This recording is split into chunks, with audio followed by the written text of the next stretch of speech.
And the beat goes on. The beat goes on. That's got to be a horrible prospect, waking up to me singing some song from 50 years ago. Da-da-da-da, da-da-da-da. But the beat goes on here. Especially, I mean, Five Reasons must be all over this. They have to be jumping for joy. Ethan Skolnick and the crew, all over Heat basketball and the Miami Heat. Now, remarkably, Mike Lubie Lubitz, and welcome to another edition of Defo and Five People. Jeff DeForest, along with the great Mike Lubie Lubitz. And Lubie, as paranoid as you are about the Miami Heat, you have to think that they're in a very favorable position right now to do what you really want them to do desperately. And that's not so much win the series, but just shut those fucking Knick fans up once and for all. Because their team wasn't that good. Maybe Tom Thibodeau should have been considered for Coach of the Year. Did you know this, Mike Lubie Lubitz? Guess what coach has never won a Coach of the Year award that's involved in this series? Tom Thibodeau, two-time Coach of the Year. Eric Spoelstra, believe it or not, 15 years, couple of championships, but has never won Coach of the Year. He's supposed to win every year, so then he's not allowed to win it. And then the years are not supposed to win. They never give them credit until they're in the finals. In the meantime, how does he do this? I mean, he's down Tyler Hero. I'm not sure that he couldn't have overcome the loss of Victor Oladipo. I don't know that Oladipo was that significant to success or failures of the Heat, but, not the deepest of team in terms of top shelf talent. They're doing this with a lot of, sort of journeyman types, are they not? Including, I mean, guys that were the journey looked like it had long since come to an end. Cody Zeller and Kevin Love. Kevin Lowry, another guy. It looked like the journey was over, and all of a sudden, this guy can't miss. And you have a cast of, people that could be G League players coming in and coming together, and now behind Jimmy Butler and Bam Adebayo did exactly, Lubie. You had to be thrilled last night. Yeah, wherever you were watching this game, you had to be thrilled because Bam Adebayo did exactly what you've been screaming about. And all Heat Nation has been yelling for forever since the birth of Udonis Haslem, for Bam Adebayo to get aggressive and start taking the ball to the basket, and he did. So very satisfying win, a very convincing win, 109-101. I don't know that the game was really ever in doubt right from the outset. It seemed like the Heat had command, much like they did in the previous outing on Saturday, and they now lead the New York Knicks 3-1 in a season in which they were probably 6 minutes away from infamy and were about to become the first team ever to be eliminated from either being a 7th or 8th seed in the play-in round and not making it to the postseason. Now, that's a rather short-lived history there. So I don't know that you can, say, oh, my God, can you believe that? It hasn't happened in 100 years. I believe it's only 4 years they've had this system in place. But the Heat would have been the first team that finished in the top 8 ever to be disqualified from the playoffs by losing 2 play-in games. And they were on the threshold of doing exactly that. And now here they sit with a commanding 3-1 lead over the Knicks, going back to Madison Square Garden, where once again, no doubt they'll be underdogs. And they did this without Jimmy Butler being a Superman in this game. He did lead the Heat in scoring with 27 points. But it was not necessarily a playoff Jimmy in this one. 9 of 17 from the field. Certainly nothing to sneeze at, above 50%, but not in that 56-point, 40-point, 38-point kind of caliber game that he'd been playing and we're accustomed to seeing in the postseason. Didn't need it to beat the Knicks. Did it rather handily. So amazing what's happening this season with the South Florida sports teams. I mean, I guess that's the thing is when you're playing your best and you win, okay, it's especially this team. This team struggled all year, even when they actually were playing pretty well. Like last night was not bad. Look, this series hasn't been that. Look, Caleb Martin in these playoffs had become a really key cog for them, and he was okay last night. He wasn't good. Yeah. Gabe Vincent has sucked the last 2 games. Gabe Vincent last series and the first game was integral in them winning. And I guess his defense has been important, but he made some really weird turnovers. And on offense, he was abysmal. Couldn't hit the side of the bar. Kevin Love was okay, but he missed a lot of open shots. Zeller is a big doofus, and on both ends of the floor is pretty much useless. Robinson had like 5 wide open threes, and he's only there to shoot threes. Yes. Didn't hit at all. Jimmy Butler did not take over ever. Jimmy Butler literally, and there were times where he was weirdly tentative. Like he's been going right at the basket. He's been taking his jumper without any consciousness. And he was he made some weird passes. He was withholding his shot. He did not look like the Jimmy we've seen even after the injury. He just looked really weird last night. But Bam was extremely aggressive, and Lowry didn't give a shit. Lowry just keeps making baskets. Yeah. It's it's like, His level of play has risen exponentially from the regular season when we thought it was time to cut ties with this guy altogether. And it may well be after the season. I don't know if they're going anywhere with Lowry across 82 games of a regular season, but he has been dynamite in the clutch in this postseason and he's a a real rebound. asset. Well, it's one last thing I wanted to say was, but the one thing they've sucked at all year, and most of the playoffs, is rebounding.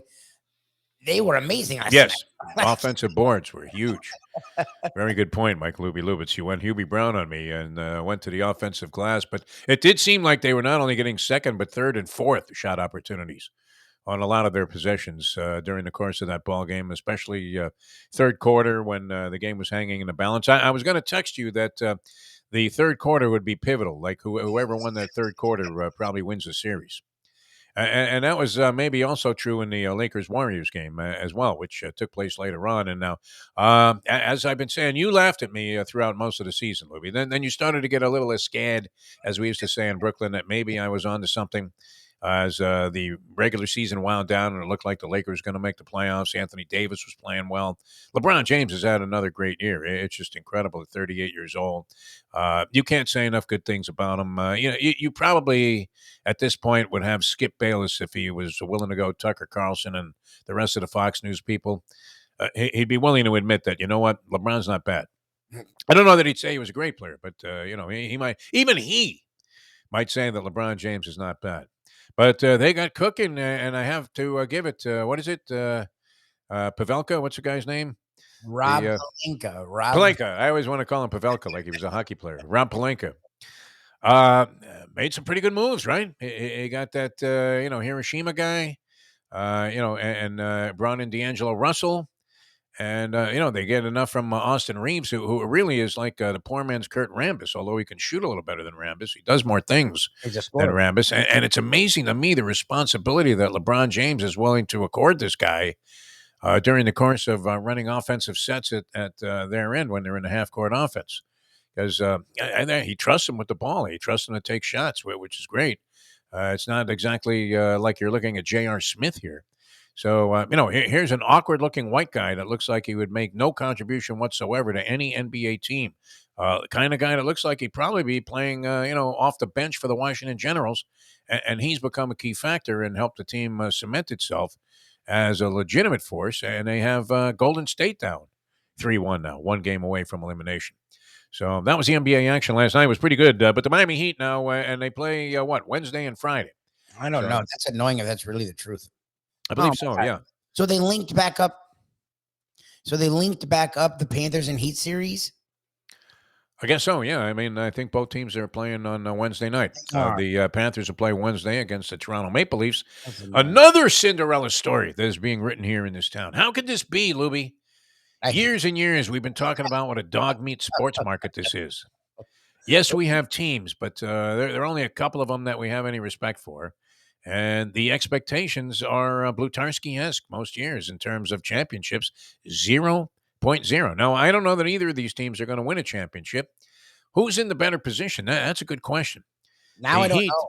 Yeah, the Heat have to finish off the Knicks, which you're assuming that they can win one out of the next three, especially since they have at least one more home game. Yep. I don't know that they win game 5 in New York. That would not surprise me at all if the Heat somehow managed to lose that ball game and maybe not even look great in the process. But it would be of equal lack of surprise if they just won the thing and closed out the Knicks in 5, and that would make them 8-2 in the postseason, awaiting the winner of the Boston-Philadelphia series, which I still think Boston has a slight edge over Philadelphia. Wasn't overwhelmingly impressed with what Philadelphia did in their 2 home games. They did win them, but now, they won one of them, and then they had won that improbable game at the beginning of the series without Joel Embiid. Embiid came back. They got crushed like a grape in the next couple of games, and they managed to eke out an overtime win after doing their best Doc Rivers attempt to go ahead and blow the game with a horrible fourth quarter. Lame decision-making, the whole thing. The Lakers, by the way, they had a rally from the dead, and you know who was responsible for it? A very improbable source, Lubie. Do you remember Lonnie Walker the fourth playing Oh for the yeah, University of Miami? I didn't know he was there. I didn't even know he was in the league. I, I I knew he was in the league somewhere. I did not know he was on the Lakers. Lakers, and maybe they didn't know he was on the Lakers because he comes in and in the fourth quarter he had 0 points going into the fourth quarter of that game. He scores 15 and looks like Kobe Bryant. Does things that Kobe Bryant didn't even do in the fourth quarter of playoff games. And Lonnie Walker the fourth, former Hurricane, was with the Canes for what, 1 or 2 years. Didn't really do much, right? Wasn't he injured or something? He was somehow compromised, I want to say, when he was with the Hurricanes. Didn't really pan out to the extent that you thought that he might as an illustrious recruit and or acquisition by Jim Larinaga. But now in the league for several years and comes out of nowhere. Literally, they dusted him off. They blew the mothballs off this kid. And he goes out there, scores 15 in the fourth quarter. The Lakers rally from down 7 to winning the game by 3. And both of those teams now in commanding positions, the Heat and the Lakers, West and East, or East and West respectively. And they're both with 3-1 advantages. So I don't know. I mean, are the Heat better than Boston? That's a good question. Well, If not Boston better. emerges in that series. Better than no. I mean, Boston has a better team, but will Boston necessarily beat the Heat? I don't know. I'm not. Look, they have not played well in this series at all. Like We're getting ahead of ourselves. I mean, this is assuming they beat the Knicks. I'm not. I mean, they got to get through the series. But what like they leave a lot to be desired offensively for me. Boston's a little inconsistent. They can be had. I And mean, with clever coaching and good play. I mean, the Heat have to be absolutely on their game. You would yeah, think, but yeah, as you've been saying, they're not really playing that great in this Knicks series. I don't know if the Knicks are the reason for it. Not sure the Knicks are as disruptive as the Heat are just hurting themselves when they miss wide open they're shots. wide open. I mean, Yeah, they're look. You can say maybe it's look. They're doubling up Butler. They've just said screw it. Let's have the other yeah. guys, yes, and that's fine. And that's why Butler's more uncomfortable. And I get it. But you got to hit shots. Like they're like wide. Like Robinson's like there was one possession where he got 2 back-to-back wide open threes and bricked the crap out of them. And Vincent couldn't decide if it was like, what is going on, guys? Like you're wide open. Like what are you doing? Like Red Robinson made a couple of tough shots. That's the thing that's so weird about him is that he'll make the difficult shot, and I mean, a twisting, turning 3-pointer from 28 feet away, and then come right back and miss a wide open, jumper with nobody near him. So he was 1 of 8. yeah.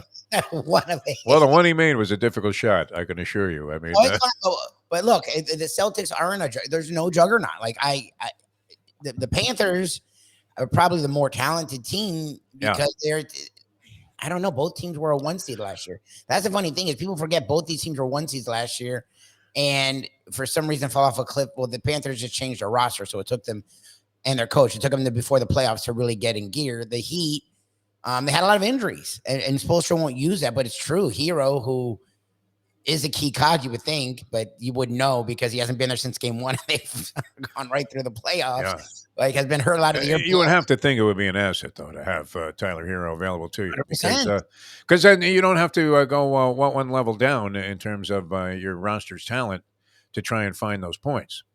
In other words, I mean, Tyler Hero, for all of his inconsistencies, still is a guy that you figure, all right, he's going to be a force offensively. And look, if your best players aren't playing well, you're probably going to lose. So, If you got this, that was the other thing too. Lowry was an atrocious all year. yeah.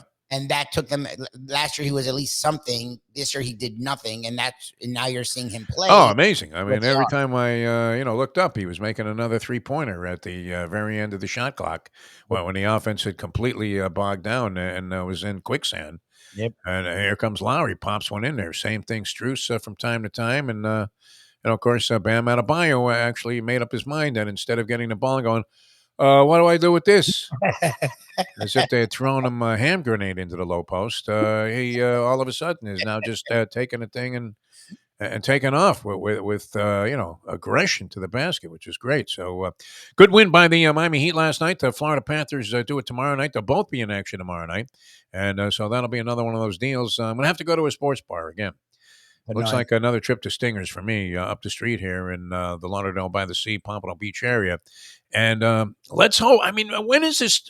Is this town asleep on this stuff, Lubie? I don't see enough people in the streets yelling and screaming wearing Heat jerseys and Panther jersey. I mean, where is this happening? Is it happening anywhere? I don't know. South Miami somewhere? I mean, where is it? Am I that distance from it in my old age and retirement situation? I mean, I'm right here in the hub of Fort Lauderdale. I'm not feeling it yet, people. We have two eighth-seeded teams, one with a 3-0 and one with a 3-1 lead in second-round playoff series, getting to the conference finals where, guess what? I mean, that's literally the semifinals for the championship. Yes. There'd only be 4 teams left in action, and you're one of them. And it wouldn't be like one of these, like when the Hawks faced the Bucks in the conference No. finals, where they pushed them a little, but you knew they weren't going to win. You can't say that the Celtics are going to overwhelmingly beat the Heat. You can't. Or the Sixers, for that matter. I mean, if the Sixers somehow manage to prevail, which doesn't seem as likely, but this has happened many times. I mean, they're 2-2 in the series. They stole a game that they probably should have never won, but that was indicative of how inconsistent at times the Boston Celtics have been. Yep. Where they look great one night, and the next night it's a complete mystery as to what's going on. Even with their stars, I mean, Jaylen Brown has been very consistently hot. Jason Tatum. Jason Tatum has been inconsistent. And that's it. And that's the thing. Butler didn't have a great game by his standards. He still went to the line a ton. He had 27. He played really good defense, and he was involved. Like Tatum will just not be in. It's like, where's Tatum? Tatum be like 1 for 8 in the first half. A total disappearing act. All Houdini team. Wasn't it 27 and a hook, the over-under on the number of points for Jimmy Butler in the game last night? Remember we were going over those props yesterday? Was it really 27 and a hook? I thought it was 25. I was like, oh, my God. I think it was 27 and a hook, so those people were dying that he missed a free throw. But imagine he missed one in the game. I didn't catch every second of the game last night. But nonetheless, I mean, a very easy cover. We did predict that for the Miami Heat. I don't know if it went off higher than that, but I saw 4.5 for early in the day, or 4 and a hook. So they cover the point spread. And just all you had to do is be riding this wave, Lubie. It's South Florida. We don't have a lot of surf down here, but this is one wave that is coming in. It's about a 10-footer here, and it's nice and easy to catch. Crest is perfectly formed. All you got to do is a little paddling, and boom, you're standing right up on the board and riding it right into the shore here, and hopefully cashing in 2 second-round playoff wins. All right, lots to discuss. It's a great time. The Marlins losing. And it was Zach Gallen that beat him. Zach Gallen, that was another great trade by the Marlins. As they sold out on Zach Gallen early. Who did they get back for Zach Gallen when they traded him to Arizona? Because he's been great there. It's the one that looked like a win. But we're still waiting for him to actually get to the superstar status that. Oh, Sixto? No, it was Jazz Chisholm. Oh, Chisholm. Yeah, okay. One offensive piece they got in a trade that looked like it worked out, but he still really hasn't done anything. It looks fun. More than he's actually. But when is Sixto Sanchez ever going to surface again? Is he ever going to surface? I don't know. Remember, we were sold, man. Mike Hill had us convinced that this kid was going to be the real deal, Evander Holyfield, and nothing. Zach Gallen, 5-1, 2.36 earned run average for the Arizona Diamondbacks, a crummy team, and he's been great ever since he was traded there. Jazz Chisholm probably was worth taking a look at. I mean, certainly from a prospect standpoint. He fit the bill. You're giving away a starting pitcher who, with the Marlins, had acquitted himself well, but I don't know that you thought this guy was the second coming of Nolan Ryan. He has distinguished himself since he's been traded. Jazz Chisholm, has looked good, right? I mean, everybody thinks this guy's going to pop it and become a superstar, and yet, it doesn't seem like it's really as close as it even was last year. Maybe you can make some rationalizations about adjusting position, whatever, but still, the guy's hitting like 230. Yeah, he's not good. On the season. He's gone backwards. I mean, they're putting him on the front of the goddamn video game. Yeah. He's going to be the Tatis or something. He's never actually done any of that. He's hurt. No. I mean, the guy last year hit 260 or whatever. And then was hurt. All right, we have to run. It's been great being with you. I'm sure there'll be a lot of Heat conversation on 5 Reasons Sports Network. We'll pick up the conversation on the Defo show. That gets underway 7 o'clock live Eastern time right here on South Florida Live. We ask you to subscribe if you're a 5 Reasons fan, and maybe we can get up there in the numerology with the great Scoop Skolnick, who crossed some Twitter milestone yesterday that even got acknowledgement from Elon Musk. I think Musk himself called Scoop and said, hey, listen, Ethan, doing a great job there with 5 Reasons. So great to be with you on this same format and platform. And we'll talk to you 7 o'clock on the Defo show. And thanks so much for tuning in to this edition of Defo on 5.